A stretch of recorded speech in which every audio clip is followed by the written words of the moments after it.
Hello everyone, welcome to My Disha Academy. And today we are here to discuss IBPS previous year paper of English. As we all know that English is a very important part of banking examination. So to discuss this, here I am Rishabh Pandey with a vast experience of 8 years, and I will be discussing various topics and tell you how to approach them, as well as I will be just telling you the solution of a previous year paper which I have brought here today to discuss. Let's start with it. In today's session, we will be discussing number one, the sentence correction. Secondly, we will be discussing reading comprehension. Then we will be going through fillers, and after that, error detection. I know many of you are not comfortable in complete English, so I will be making it in a bilingual way. So don't be panicked with that. Alright, so let's start with it and know what we should go on with a better understanding. Alright, so starting with that, the very first question, if I say, which should be answered or which was in the examination, or I would say that it is more often asked in your prelims of banking. पिछले कुछ सालों में अगर हम कहें तो हमने देखा कि कैसे क्वेश्चंस आ रहे थे. Means there were questions which were like certain words were given in a sentence. Like here you can see there are words which are highlighted.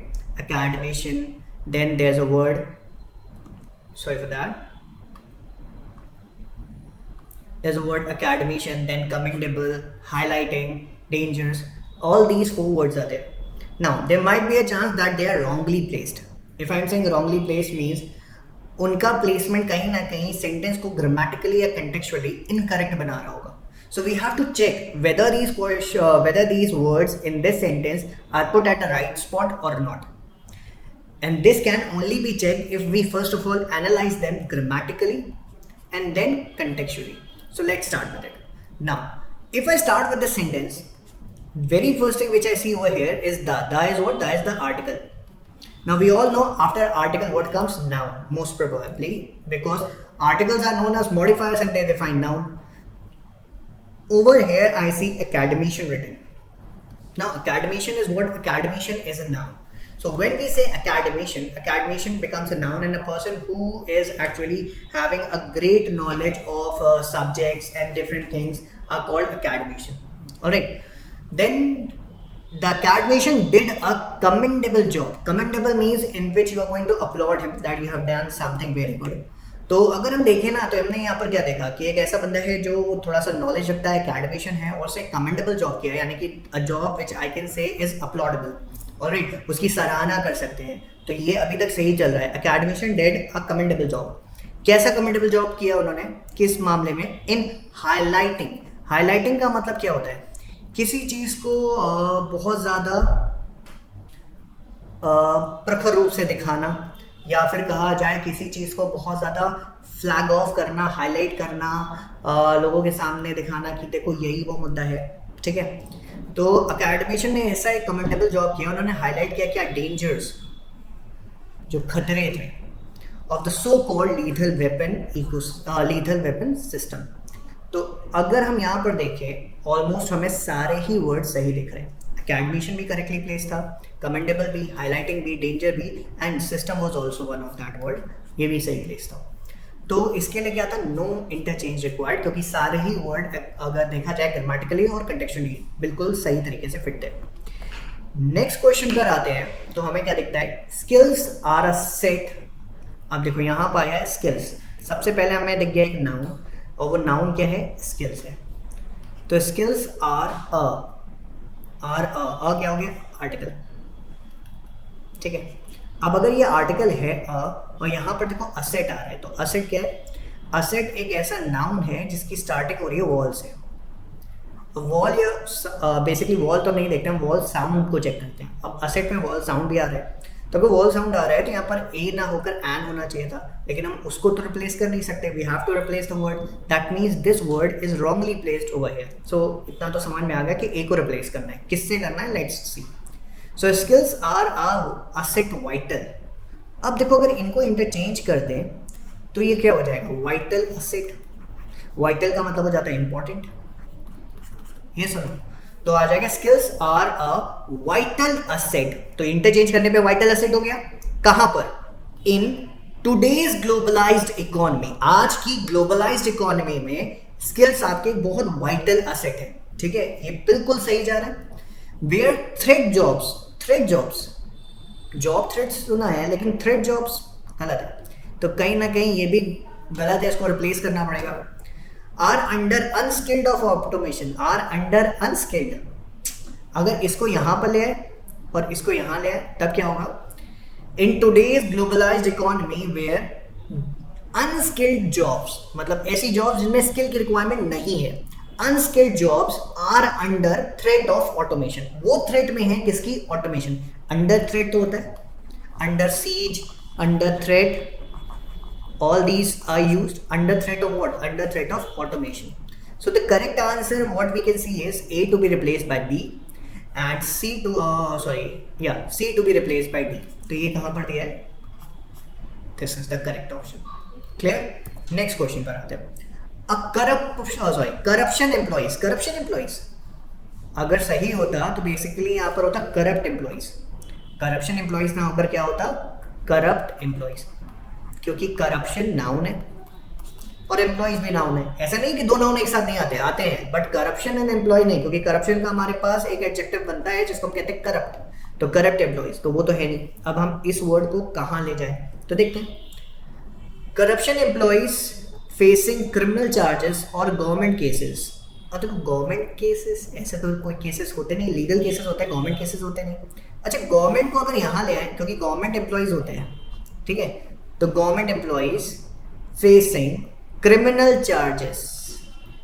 अब क्रिमिनल और कैसे केसेस हो सकते हैं? करप्शन के केसेस हो सकते हैं, तो केसेस के लिए करप्शन हो सकता है, यानी कि ए को सी से रिप्लेस किया जा सकता है। तो क्या हो जाएगा? गवर्नमेंट एम्प्लॉइज फेसिंग क्रिमिनल और corruption cases are under a scanner of the Modi administration. तो ये बिल्कुल हमको सही लग रहा है, ए सी करेक्ट।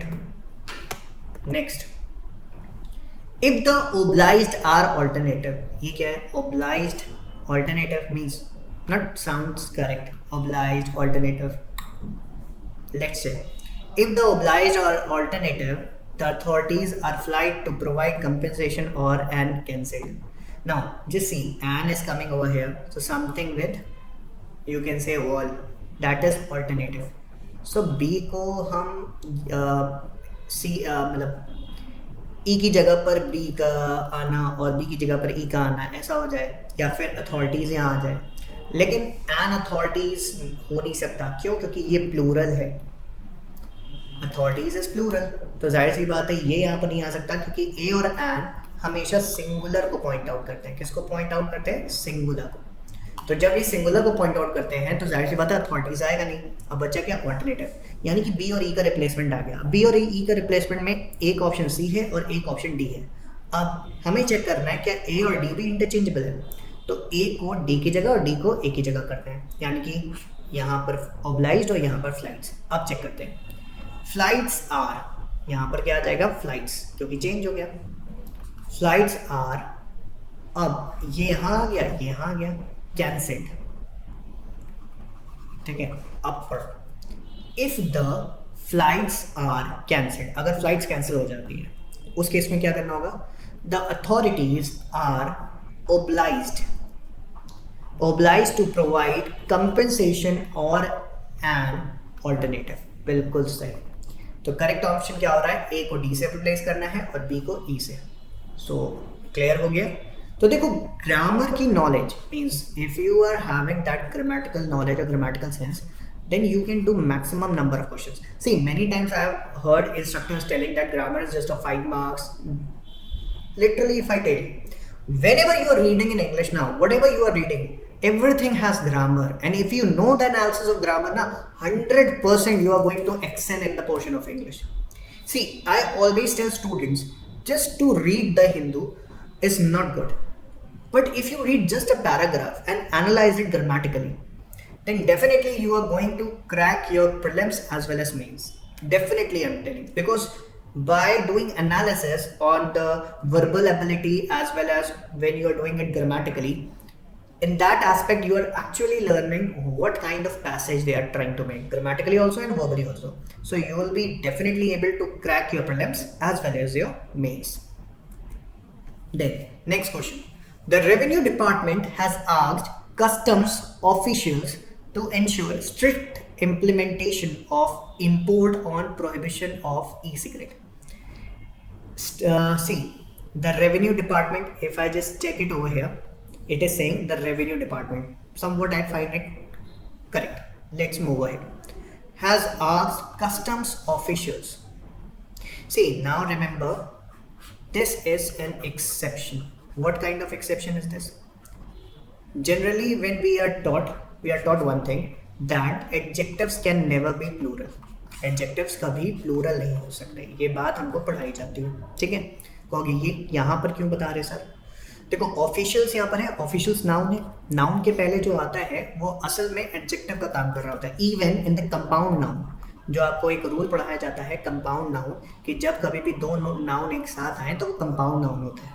अगर कभी भी गौर करोगे, दो नाउन एक साथ जो आते हैं उनमें पहला नाउन एडजेक्टिव का ही काम कर रहा होता है. जैसे कि right now I am sitting in a room, ठीक है? तुम घर में सोते हो, वो भी किसी रूम में ही सोते हो. वो रूम कैसा है? Bed room. तो बेड डिफाइन कर रहा है इस रूम को, bed room.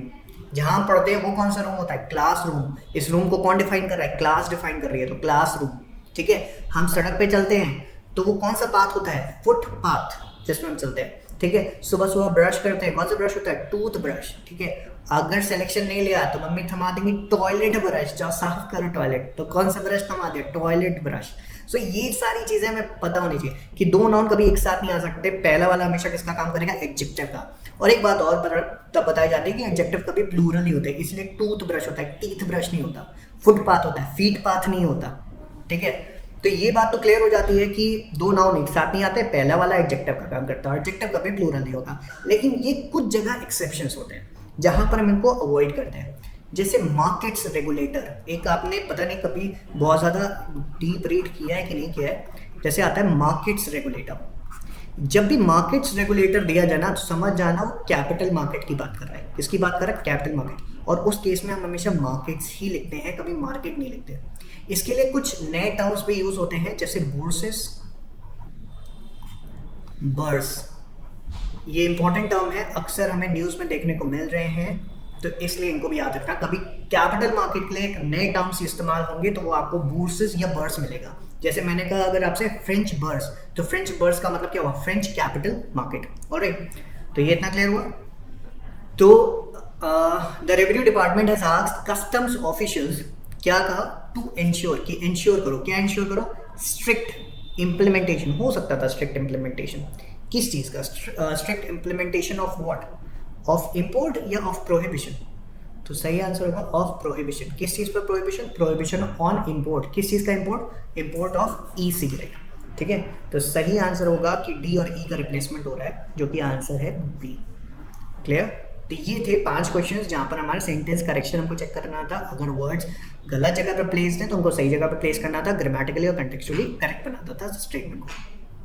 Now we are coming to reading comprehension. और रीडिंग कॉम्प्रिहेंशन करने का एक तरीका होता है. पूरा पढ़ने जाओगे काफ़ी टाइम लगेगा, देख सकते हो, अच्छा खासा बड़ा रीडिंग कॉम्प्रिहेंशन है. दूसरा तरीका है कि हम क्वेश्चंस पढ़ के सिर्फ उतने स्टेटमेंट ढूंढ के पढ़ें. अब यहाँ पे बोला है which of the following statement is not true. Just see this statement. It is saying which of the following statement is not true as per the information given in the passage above. यानी कि ऊपर दिए गए passage में कौन सा ऐसा मतलब स्टेटमेंट है जो सही नहीं है. अब सबसे पहला स्टेटमेंट दिया है कि many international universities are cancelling their plans to build universities in China owing to increasing restriction by Chinese government.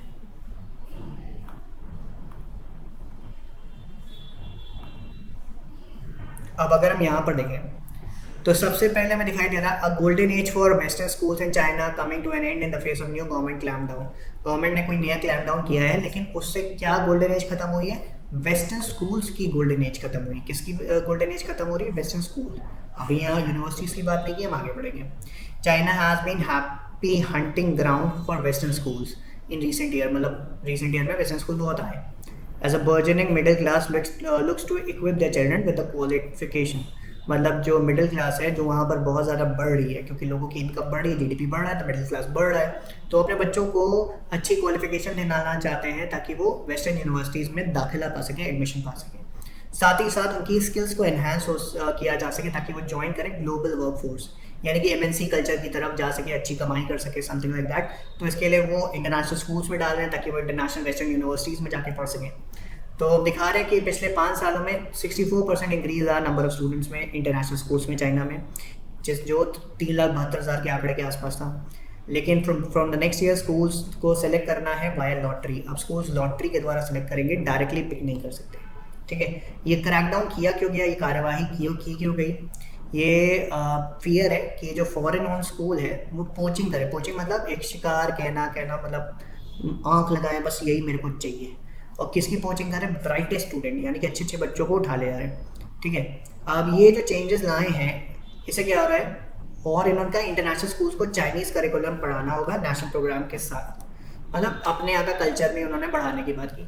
अभी जो backslash against rapid increase international schools in China, इसको थोड़ा सा एक माना जा रहा है कि जो क्रीमिंग ऑफ है ना बेस्ट स्टूडेंट्स की, जैसे वेस्टर्न यूनिवर्सिटीज़ आ रही हैं, अच्छे बच्चों को उठा के ले जा रही हैं, चाइना में अच्छे बच्चे रह नहीं पा रहे, मतलब जो शार्प माइंड है। जैसे हम लोग कहते हैं नहीं ब्रेन ड्रेन, इंडिया में नहीं कहते ब्रेन ड्रेन, हमारे यहाँ के जो अच्छे अच्छे ब्रेन्स हैं उनको ड्रेन कर ले जाता है नासा, उनको ड्रेन कर ले जाता है यूके यूएस। ठीक है, तो ये ब्रेन ड्रेन को हम भी रोकना चाहते हैं, चाइना भी रोकना चाहता है अपने यहाँ।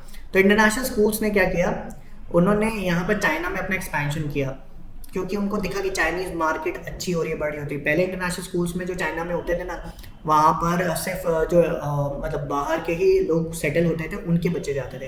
अभी चाइनीज़ बच्चे भी जा रहे हैं जब से वहाँ पर ईज कर दिया गया ना। अब देखो, तो international school market has exploded in China. तो मार्केट वहाँ चाइना में क्या होगी, एक्सप्लोड कर गई है in the recent year after the authorities relaxed regulation. उन्होंने रिलैक्स किया, ईज अप किया मतलब रेगुलेशंस को, तो वहाँ पर वो एक्सप्लोड कर गई, बहुत ज़्यादा बड़ी। International schools almost entirely served children of foreign national. पहले फॉरेन नेशनल के ही बच्चों को पढ़ाते थे, लेकिन जब नॉर्म्स ईज अप हुए तो चाइनीज़ चिल्ड्रन बहुत मैसिवली वहाँ पर आना शुरू हो गए। ठीक है, अब ये चाइनीज़ मिडिल क्लास चाहता है उनके बच्चों को वहाँ भेजना, क्यों? ताकि वो बच्चे वेस्ट में जाकर यूके यूएस में अच्छी जॉब पा सकें, अच्छी यूनिवर्सिटीज़ में पढ़ सकें। ठीक है, तो उससे उनको एक ल्यूक्रेटिव सोर्स ऑफ इनकम आएगी। अब ल्यूक्रेटिव सोर्स ऑफ इनकम ये सिर्फ बच्चों के लिए नहीं है, स्कूल्स के लिए भी है, क्योंकि स्कूल्स एक हैवी फीस चार्ज करते हैं। जैसे यहाँ पर दिया हुआ है कि एनुअल फीस जो इंटरनेशनल स्कूल चार्ज करते हैं वो कितनी है, वो है अप्रॉक्सीमेटली, अगर आप यहाँ देखो 2,80,000 युआन, जिसको अगर हम डॉलर्स में बोले तो $39,000। So that is a heavy amount of है।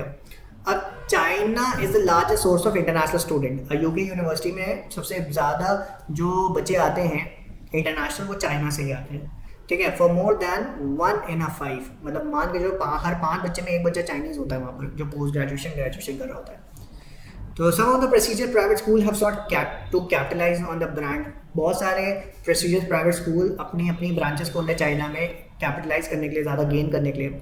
जिसमें एक रिकॉर्ड बताएं तो 14 ब्रिटिश इंटरनेशनल स्कूल्स ने अपनी ब्रांचेस खोली हैं चाइना में या खोलने वाले हैं, जिसमें king school, Canterbury, shrewd school जो कि कहता है चार्ल्स डार्विन, उसके एलुमनाई थे, वो भी वहाँ पर है। लेकिन ये जो मतलब इंक्रीज्ड स्क्रूटनी अब हो रही है, लेकिन उसके बावजूद वहाँ पर अपॉर्चुनिटी है इंटरनेशनल स्कूल्स की, क्या ताकि वो ओपन करें, क्योंकि मैसिव डिमांड है वहाँ पे। जो वेल्दी मिडिल क्लास है उनके अंदर डीप डिज़ायर है कि चाइनीज़ पेरेंट्स के अंदर कि वेस्टर्न स्टाइल ऑफ एजुकेशन मिले। पेरेंट्स चाहते हैं कि इंटरनेशनल स्कूल में जाए बच्चा, इंटरनेशनल एजुकेशन पाए, बट वो ये भी चाहते हैं कि वो अपनी कल्चर और आइडेंटिटी के बारे में जाने और उसको भी कायम रखें।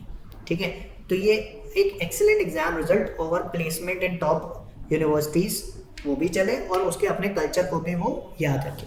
ठीक है, तो अब जरा यहाँ पर देख लें, क्या many international universities are cancelling their plan? नहीं, रेस्ट्रिक्शंस भले ही आ गए लेकिन वो अपने प्लान कैंसिल नहीं कर रहे हैं। ठीक है, तो अगर हम इस स्टेटमेंट को देखें, ये स्टेटमेंट बिल्कुल भी गलत है। ठीक है, although there is huge demand for UK universities in China, the number of UK universities is coming down। नहीं, और बढ़ा ही रहे हैं, ये भी गलत है। Parents want children to become more inclined toward Western education for a stronger workforce instead of retaining their culture identity। Instead of का मतलब बजाय, मतलब अपनी culture identity को retain ना करें, ऐसा भी नहीं, वो चाहते हैं कि उसको भी करें और वो भी करें। तो यानी कि तीनों ही स्टेटमेंट गलत हैं। तो सही आंसर होगा all A, B, C are incorrect। ठीक है, अब देखो रीडिंग मैंने तेज किया। ठीक, अगर आप देखो तो अभी जो इन्होंने पैसेज से क्वेश्चन बनाया वो एक ऊपर से था, दूसरा स्टेटमेंट नीचे था, तीसरा और नीचे था। ऐसे क्वेश्चन अब पूछे जा रहे हैं, तो यहाँ पर आपके लिए दो चीज़ें बनती हैं। पैसेज आप लास्ट में अटेम्प्ट करो, और लास्ट में अटेम्प्ट तब करना जब आप सारी चीज़ों से हो जाओ कि हाँ मेरा ये शेयर शॉर्ट इतना कंप्लीट है। पैसेज में भी आप क्वेश्चंस पर जाओ तो पहले उन क्वेश्चंस पे जाओ जिनमें रीड करने की रिक्वायरमेंट नहीं है। जैसे कि इस क्वेश्चन को देखो, which of the following word means the same as relaxed as highlighted in the passage. Passage में याद होगा एक जगह वर्ड आया था रिलैक्स्ड, ठीक है। जैसे यहाँ पर देखो ये है रिलैक्स। तो चाइनीज गवर्नमेंट ने क्या किया है, रिलैक्स किए हैं रेगुलेशंस को। रेगुलेशंस को रिलैक्स करने का मतलब क्या करना होता है, उसको ईज अप करना होता है, मतलब आसान बनाना होता है। तो अगर मैं कहूँ यहाँ पर रिलैक्स जो आया है उसका मतलब क्या है, तो उसका मतलब है ईज अप कर देना या रिलैक्स कर देना या थोड़ा सा किसी चीज़ को नॉर्मलाइज कर देना। तो सही आंसर होगा यहाँ पर ईज्ड, ठीक। नेक्स्ट क्वेश्चन पर आते हैं, विच of the following word can fit in. Fit in कर सकता है कहाँ पर, जहाँ पर ये ब्लैंक है। अब हमें चलना पड़ेगा ब्लैंक वाली जगह पर। So let's move to that.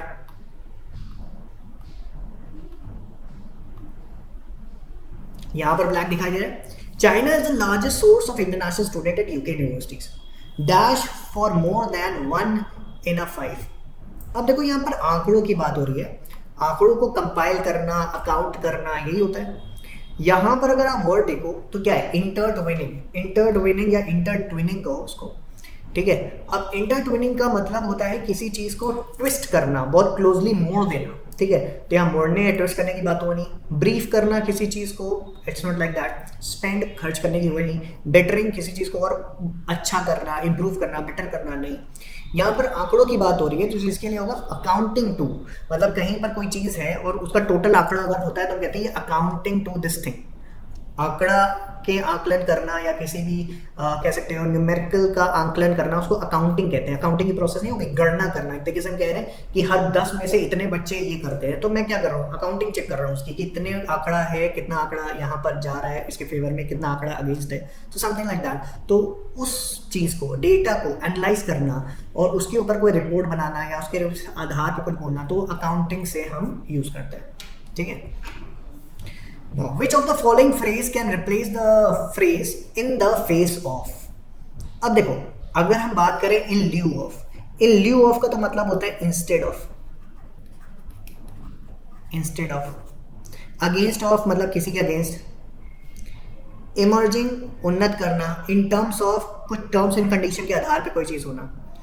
अब इन फेस ऑफ का मतलब मैं पहले तुम्हें पैसेज में लेके जाता हूँ, फिर मैं बताऊंगा, ठीक है। वरना ये हो जाएगा कि मैं अपने आप से आपको बता दिया, पहले आपकी तरफ से भी तो निकलना चाहिए। ये सुनो, आना चाहिए ना। अगर देखा जाए a golden age for western school in China में be coming to an end in the face of a new government clampdown. इस लाइन को अगर दोबारा पढ़ोगे तो क्या दिया, अ गोल्डन एज, एक स्वर्णिम युग, गोल्डन एज किसका, वेस्टर्न स्कूल्स का, चाइना में, कमिंग टू एन एंड, खत्म पर आ रहा है, इन द फेस ऑफ, किसकी वजह से, न्यू गवर्नमेंट क्लैम्पडाउन, गवर्नमेंट ने जो नए रेगुलेशंस लाए उसकी वजह से। तो कारण की बात कर रहे हैं, तो कारण के लिए क्या होगा, you just check and tell. तो यहाँ पर सबसे बेस्ट चीज हमें क्या दिख रही है, बिकॉज ऑफ, रीजन यही बता रहे, कारण यही बता रहे, because of. Is it clear? Next अगले पर आते हैं, what are the probable reason for the adoption of new rules. नए रूल्स लाने के लिए रीजन क्या हो सकता है by the Chinese government regarding coming of western schools in India. Brain drain वाला स्टेटमेंट था, इसीलिए तो करें। International students in China have suddenly increased, नहीं। Chinese government endorses to attract the international schools to invest in schooling, नहीं। Most of the international schools only pick the intelligent student, हाँ, brain drain हो रहा है भाई। ज़्यादातर international school क्या कर रहे हैं, अच्छे बच्चों को उठा के ले जा रहे हैं जो ब्रेन ड्रेन कर रहे हैं। तो सही आंसर क्या है, सी। अब नेक्स्ट क्वेश्चन पे आ रहा है, which of the following is are the reason for parents in China to prefer international school. पेरेंट्स क्यों प्रेफर कर रहे हैं, याद होगा पेरेंट्स चाहते हैं कि बच्चों को अच्छी अपॉर्चुनिटी मिले ताकि वो फॉरेन यूनिवर्सिटीज में जाए, बेटर जॉब पाए, यही तो था। तो syllabus in Chinese school is complex, ऐसा कुछ नहीं है।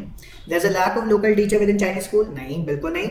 International schools open up more opportunities for the students, हाँ ये सही है कि इंटरनेशनल स्कूल में जाने के बाद बच्चे के पास अपॉर्चुनिटीज बढ़ जा रही है। कहाँ जाने के लिए? एडमिशन पाने के लिए फॉरेन यूनिवर्सिटीज में और एक बेटर जॉब पाने के लिए। अब देखो ये क्या है, जब पूरा पढ़ना तो आप कोशिश यही करो कि ऐसे क्वेश्चंस को आप जनरली लास्ट में पिकअप करो जिसमें आपको पूरा पढ़ के एनालाइज करना पड़ रहा है। इससे क्या होगा, पहले अपना टाइम बचा के बाकी पोर्शंस को कवर कर लेना है, उसके बाद जाना है आरसी पर और लास्ट में करना है आरसी। देखो 20 मिनट का विंडो मिलता है आपको इंग्लिश के लिए, अब 20 मिनट के विंडो में आप आरसी के लिए लास्ट के 5 से 6 मिनट को छोड़ दो, बाकी 14 to 15 मिनट्स में आप रेस्ट ऑफ द क्वेश्चन करो और उनसे जितना मैक्सिमम गेन कर सकते हो। लेकिन इतना याद रखना, एक्यूरेसी मैटर करती है और अगर एक्यूरेसी लाओगे तो उसके भी नंबर्स मिलते हैं। Alright, so better keep it in mind. Next, now अब क्वेश्चन क्या है, यहाँ पर आपको एक ब्लैंक दिया है जिसमें कहा जा रहा है आउट ऑफ द 3 वर्ड्स इनमें से एक भी आ सकता है, जैसे ओनली ए, ओनली बी, ओनली सी, 2 भी आ सकते हैं।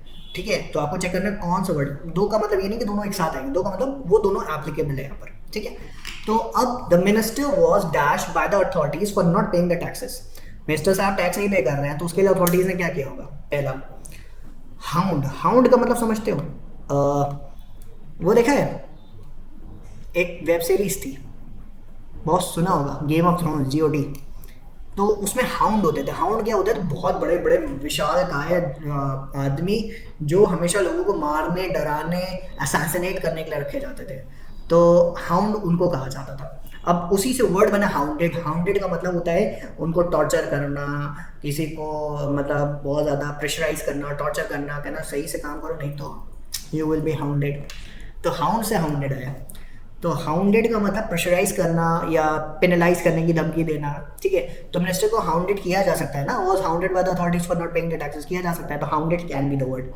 मूव्ड नहीं, मूव्ड का मतलब चेंज करना, प्लेस नहीं हो सकता। परस्यूड, अच्छा कई लोग परस्यूड और परसुएडेड में कंफ्यूज हो जाते हैं। देखो परस्यूड अलग वर्ड है, परस्यूड का मतलब होता है फॉलो करना, चेज करना।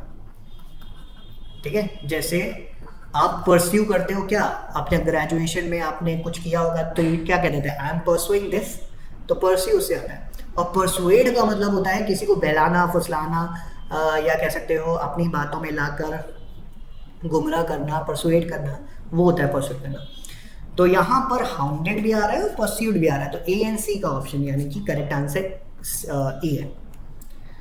Now, police said the case dash huge amounts of public money which have been diverted fraudulently and that interrogation is needed to track the fund. अब पुलिस ने कहा कि इस केस में बहुत सारा फंड इन्वॉल्व है, ये तो होगा, आर्ट्स ह्यूज फंड तो होगा नहीं, कंडक्ट्स ह्यूज फंड होगा नहीं, तो केस में क्या है, इन्वॉल्व करता है बहुत सारा पैसा जिसको फ्रॉडुलेंटली क्या किया गया, डाइवर्ट किया गया। तो सही आंसर है ओनली बी। नाउ अब एरर्स पे आते हैं। अब देखो ग्रामर में सब लोगों का मानना है बस एरर डिटेक्शन या फ्रेज रिप्लेसमेंट ही ग्रामर होती है। इट्स नॉट लाइक दैट, मैंने पहले भी बोला अभी भी कह रहा हूँ। हाँ, यहाँ प्योर ग्रामर होती है। अब यहाँ पर ध्यान देते हैं, तो मेरे साथ एनालिसिस करते हुए पढ़ना शुरू करो। द फार्मर, तो द क्या है, आर्टिकल, फार्मर क्या है, नाउन। ठीक है, कौन सा नाउन, सिंगुलर नाउन। तो सिंगुलर नाउन के लिए वर्ब सिंगुलर होनी चाहिए, वर्ब सिंगुलर तभी होती है जब उसमें एस या एस लगाओ। तो इतना करेक्ट है। द फार्मर फाइंड्स, क्या फाइंड करता है, फाइंड्स इट डिफिकल्ट, कोई टास्क है उसके लिए इट लिया है तो टास्क भी सिंगुलर है। Finds it difficult to find, ये इन्फिनिटिव हो गया, to find what, to find buyers, buyers को ढूंढना, उसको टफ लगा। Buyers to sell their fresh organic produce. अब फार्मर अपनी प्रोड्यूस सेल करेगा ना, तो देयर में तो दिक्कत है क्योंकि फार्मर तो सिंगुलर था।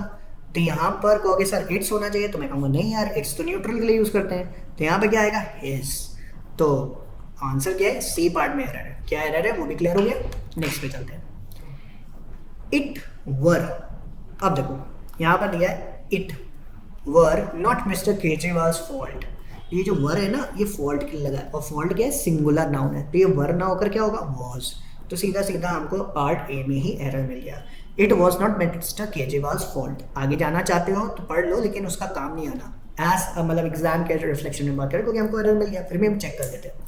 It was not Mr. Kejriwal's fault that the BJP mayors are incompetent. अब देखो BJP mayors उनके लिए आर सही है, incompetent and corrupt and that they mayors ने लगा सही, were not invited, उनको invite नहीं किया गया था। Said संजय सिंह ने ये बात बोली। द सुप्रीम कोर्ट, अब देखो सुप्रीम कोर्ट सुप्रीम अथॉरिटी है, उसके पहले दा लगता है। ठीक है, तो the supreme court says, supreme court singular है उसके लिए सेज लगा है, बिल्कुल सही। सेज कैनेडियन जजेस, तो जजेस हो गया नाउन, वो भी प्लूरल, और कैनेडियन हो गया उनकी आइडेंटिटी जो कि उनकी नेशनलिज्म को दिखा रही है कि वो कनाडा से बिलोंग करते हैं, तो कैनेडियन नेशनलिटी दिखा रहा है, तो एडजेक्टिव का काम कर रहा है यहाँ पर, या ओरिजिन का काम कर रहा है। ठीक है, इसके लिए भी आपका एक रूल होता है जिसको हम कहते हैं उसास कॉम, कि मतलब किस ऑर्डर में एडजेक्टिव लगाए जाते हैं, ये भी पढ़ाया जाता है। ठीक है, सेज कैनेडियन जजेस, अब जजेस के लिए हैज़, नो, हैव होना चाहिए, तो यहाँ पर एरर मिल गया बी पार्ट में। तो देखो एक एक वर्ड को एनालाइज करते चल रहे, मिलता जा रहा है error. Now the government is, अब देखो द लगा है गवर्नमेंट के लिए, तो द गवर्नमेंट इज करेक्ट है, is expected to issue a statement regarding the investigation to the press. The government is expected to issue a statement regarding the investigation to the press। बिल्कुल सही है, पूछे क्यों? The article था, government noun था, noun singular था, is verb थी singular, the government is expected, passive हो गया क्योंकि वर्ब की third form, to be form के बाद जब वर्ब की थर्ड फॉर्म आती है तो पैसिव हो गया। इज एक्सपेक्टेड, क्या एक्सपेक्ट किया गया उससे कि इशू करें, टू इशू क्या, अ स्टेटमेंट। वो स्टेटमेंट किसके रिगार्डिंग होना चाहिए? Regarding the investigation. रिगार्डिंग यहाँ पर किसका काम करिए? जेरेंड का। Regarding word, regarding the investigation, किसको? टू द प्रेस, प्रेस के पहले द लगता है। So the correct answer is no error.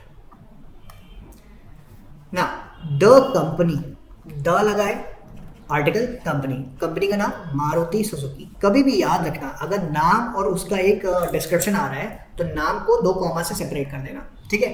The company Maruti Suzuki has been producing 10 million units since it was established in 1982। Has been producing, has been तो present perfect continuous होता है, लेकिन अगर हम बताएं इतनी यूनिट बनाते आ रहे हैं, it's not the correct thing.